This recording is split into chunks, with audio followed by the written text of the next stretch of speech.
ஐயா இந்த தன்னோட மூச்சு இருக்கிற வரையும் தலைவர் பதவியை வழங்க மாட்டேன்னு ஐயா குறிப்பிட்டிருக்காரு. எப்படி பார்க்குறீங்க? அவர் பதவியை விட்டு அவர் என்ன பண்ணுவார்?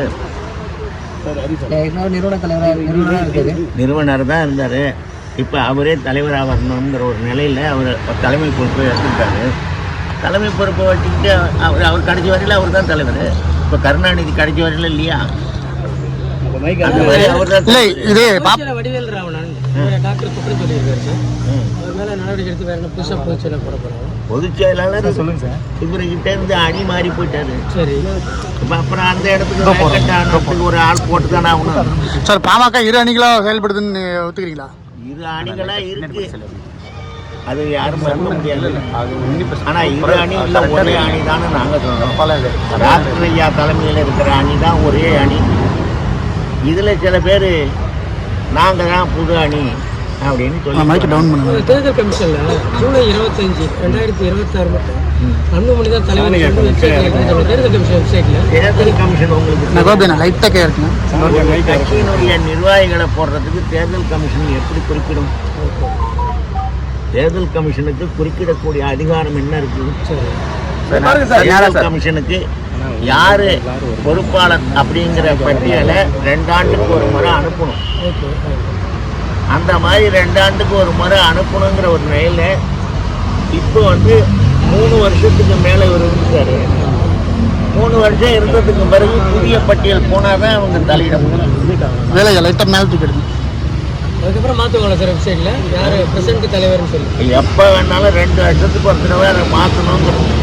சில கட்சியில் 3 வருஷத்துக்கு ஒரு தடவை மாற்றணுங்கிறது அந்த தேர்தல் கமிஷனுடைய நெறிமுறை, கடைபிடிக்கிற நெறிமுறை. பாமக கட்சியும் சின்னமும் யார் பக்கம் போகும், யாருக்கு அது அதிகாரம்? இப்போ ஒன்றும் பெரிய பிரச்சனை இல்லை சார். பாமகங்கிறது உடஞ்சாதானே. நீங்க தான் சொல்றீங்க இரு பிரிவுகளா செயல்படுது. பிரிவுகளா செயல்படுறாங்க, அது உடைஞ்சுட்டாங்கன்னு சொல்றேன். இரு பிரிவுகளா செயல்படுறாங்க. நீங்க தான் சொல்றீங்க அன்புமணி தலைமையில் ஒரு பிரிவு இருக்கு, இங்க ஒரு பிரிவு இருக்கு. இரு பிரிவா இருக்காங்களே தவிர உடைஞ்சிட்டாங்க. இது 2026 தேர்தலுக்கு இது சரியா இருக்குமா? சரியா இருக்கணும். இதை விட பெரிய பெரிய அளவுல பிளவுபட்ட கட்சிகள் எல்லாம் தேர்தல் நேரத்தில் ஒன்றும் சேர்ந்து போலியா?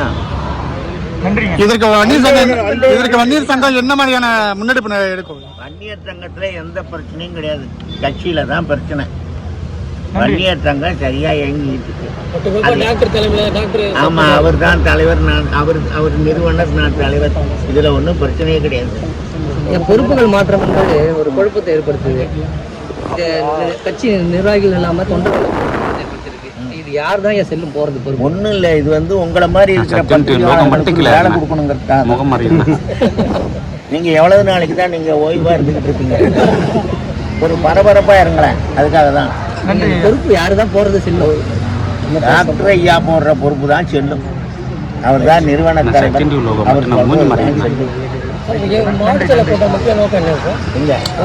வழக்கமா நடக்கிறது தான் முடிவு. என்ன இதுல இந்த இடஒதுக்கீடு போராட்டத்துக்காக நாம ஆயத்தப்படணும். அதையும் சாதிவாரி கணக்கெடுப்பை எடுக்க சொல்லிவிட்டான், அதை எடுக்காம இருக்கான். அதனால் அதை எடுக்க வலியுறுத்தணும், இதுக்கான நடவடிக்கைகள்ல இறங்கணும். இதுதான் இந்த செயலாளர்களுக்கு நோக்கம்.